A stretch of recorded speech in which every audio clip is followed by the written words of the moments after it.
And so here we are going to end with part 6, finishing touches and uploading.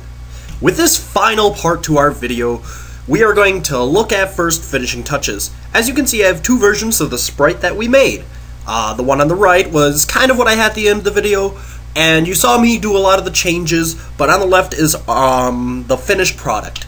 Now, once you're done with that shading stage, you do not just end there. You have to go over your sprite. You have to make sure everything looks right. You have to make sure it matches what you decided you wanted to make. You have to make sure there's nothing odd or off about it. Good ways to check some of these things is just take a step back, take a look at it. Other things you can do, load up sprites that are similar to their games. You can get your paint open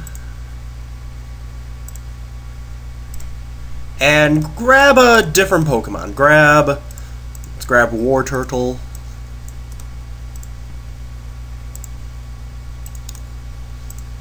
And put them next to our finished product. Obviously, they're off by which generation they're from. I have a 4th generation here. But our guy does look almost similar to being a Pokemon. He's actually not that far off. And that's key. You want to keep things within style. Obviously, if you're doing something from Street Fighter or something like that, you want to compare it to Street Fighter characters. Maybe put things against the proper background that they're supposed to be with. Do things along those lines. Make sure everything looks right. And then, once you're sure you're definitely at a done point, make sure you get everything. You can't just leave something cut off or done when it shouldn't be. If you know there's something wrong, for instance, with this one, I knew there should be more shading on the tail back here, so that's what I added.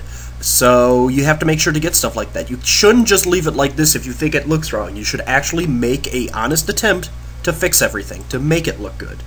If you don't, it just looks half-assed and you obviously weren't trying. Important key part here is we have our worksheet. We have our finished product. Want to make sure you do another save. Remember, save as pinch. And this is just the worksheet. Nothing too big. We want to display one. A lot of times, depending on the sprite, you want to keep a version off to the side like this one, a worksheet, where you can have all these old steps if you need to go back to them for some reason. But obviously, this is not something that we need to show off. So what you're going to do is you're going to take your sprite, drag him up to the top left corner, and then eliminate all this extra white space. Eliminate your canvas. Click and drag it shut around your sprite. Don't cut anything off. And make it so the image is pretty much just the one sprite. Just our one guy. And at this point, we want to save as. We don't want to save. We don't want to save over our worksheet. Make sure you still have Pinge selected. We want to upload as a Pinge. And we're going to name the guy. Make sure you have yourself some folders and everything like that. I have a Fakemon folder. That's where I'm going to save him. And you're going to want to give him a name. You can either do it like Fakemon, guy, dude. You can do something along the lines of, if he has a name or something, we can Thorstein or something. I don't know what I'm going to name him yet. We don't have that planned out.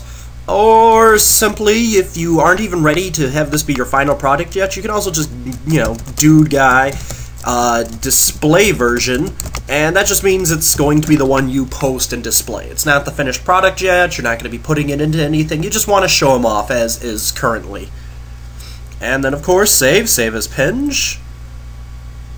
And so now, it seems done. I'm going to still go on to tell you stuff, because even after you're done with the sprite, there are things people need to know before they start showing their stuff off. So we're, of course, going to head to the internet, the place where we can display our sprite. First, you obviously have to get the sprite to the internet, so you're going to want to upload it to a site. There's a number of different sites you can upload things to. My personal pick is PhotoBucket, just because with my account on there, I, of course, have everything saved, and I can always access old things I uploaded a long time ago that I might need to get back to, things along those lines. So make sure you have an account and everything, and you're going to want to upload. Another important thing to do as I go find my sprite, I'm going to let you know, is you have to be careful with how you upload. It's very important. If you do it wrong, if you have a wrong setting selected, or if you're using a weird site, sometimes they will not upload it as a pinch. They will actually lower your quality. Off the top of my head, I can't think of anything. I know if I try uploading directly to something like Facebook or something, it's not going to show up right, so you definitely have to be careful with that. So we have our sprite uploaded. We want to go to it.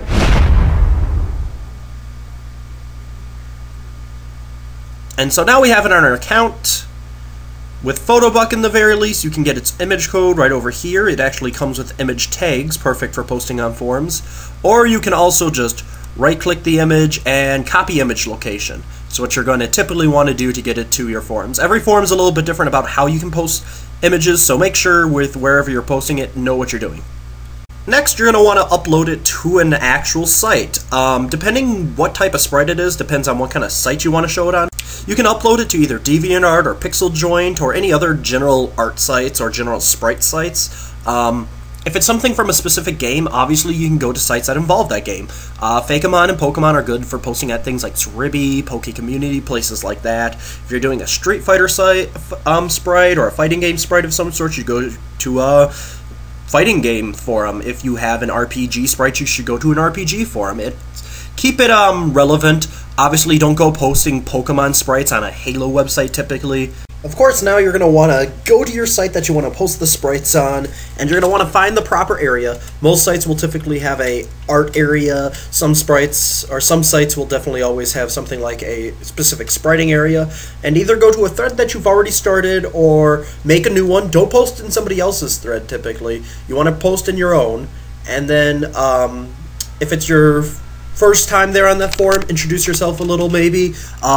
Explain what you're doing, saying if this is for a game or this is just to show off. Give a little bit of context for it. And simply post it there. Descriptive message. Try not to make any excuses. Typically it doesn't mean much if you're a new spriter or not to most people. Just act as if you're just a regular person just posting sprites. This is where you can request things like critique and things along those lines.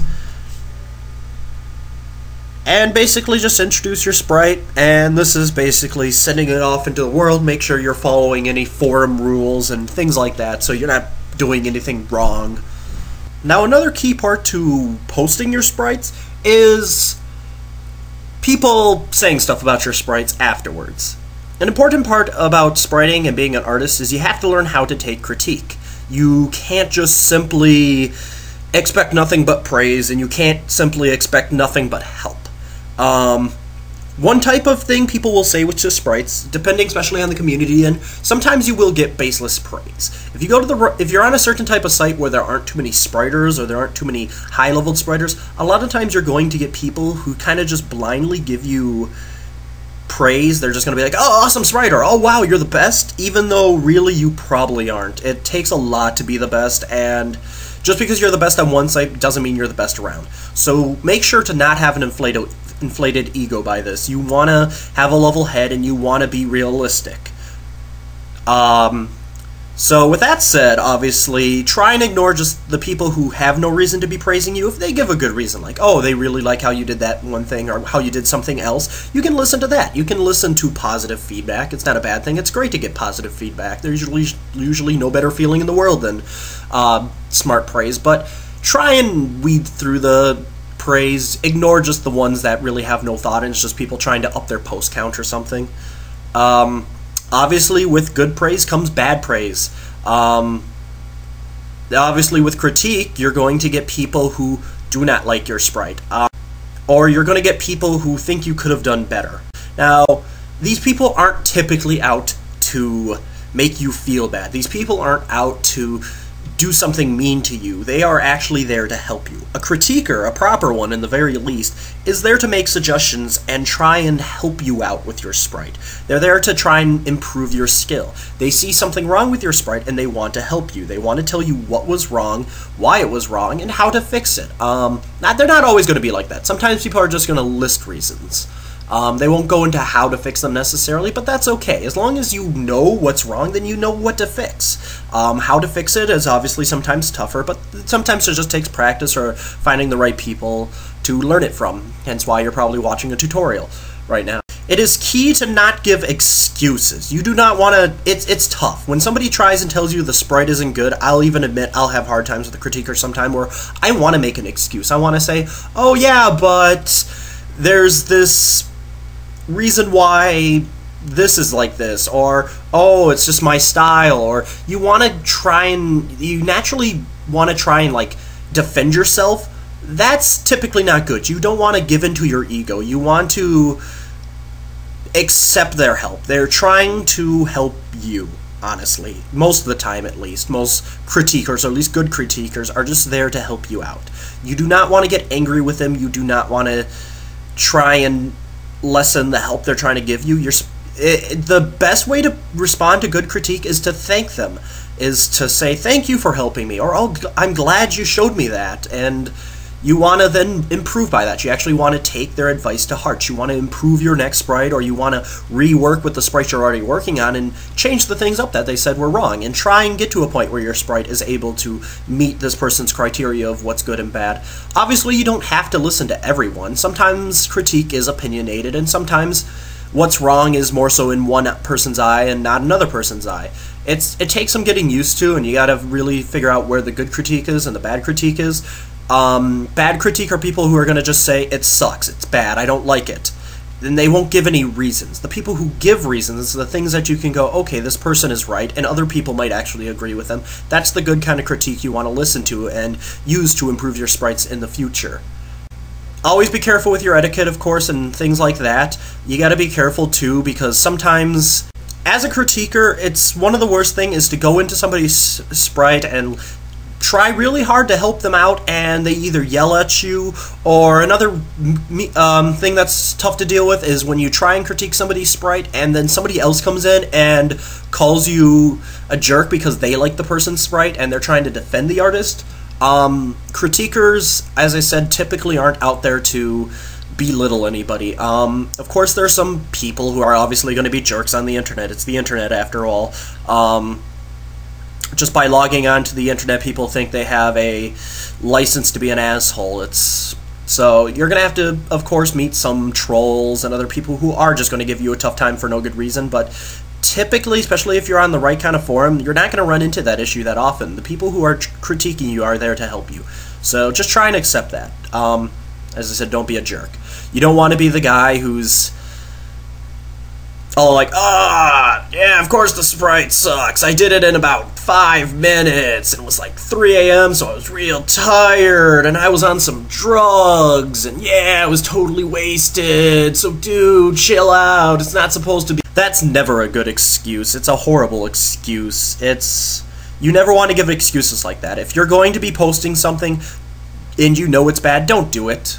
Don't just post it and try and say, well, of course it's going to be bad. No, it shouldn't be bad. If you're showing off art, you should be expected to be critiqued. You should be expected to be graded on. There is no excuse. I don't care if you are a beginner. I don't care if you're a veteran at spriting. If your sprite's bad, your sprite's bad. It's as simple as that. I treat every sprite I see typically the same. I don't care if it's somebody new or somebody who hasn't been spriting for a year. It's all on the same scale. It's either good or it's bad. It doesn't matter who the artist is or what their past experiences were. Well, this concludes this tutorial.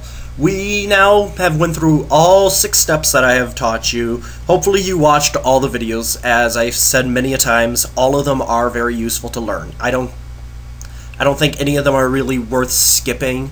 They all have information that is actually useful. I realize that parts 4 and 5 are what most of you would expect from a tutorial, just the basic spriting itself, but there's more to it all, as you've seen throughout it, hopefully. So, with this knowledge, go out, make your sprites, make your Fakemon. Try and remember the things I've said. Obviously, there's going to be your own styles to a lot of the things. You don't have to follow me key point to key point necessarily, but try and keep a lot of this stuff in mind. Try and not be too impatient with it. Spriting takes a while. It's taken me over 3 years to get to the point where I'm at today, so obviously be patient with that. It takes practice, as most things do. Any art form you typically can't just pick up and do very well.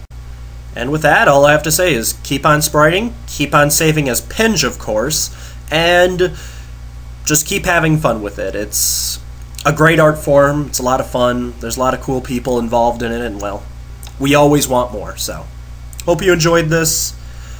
Hope you learned something, and see you later.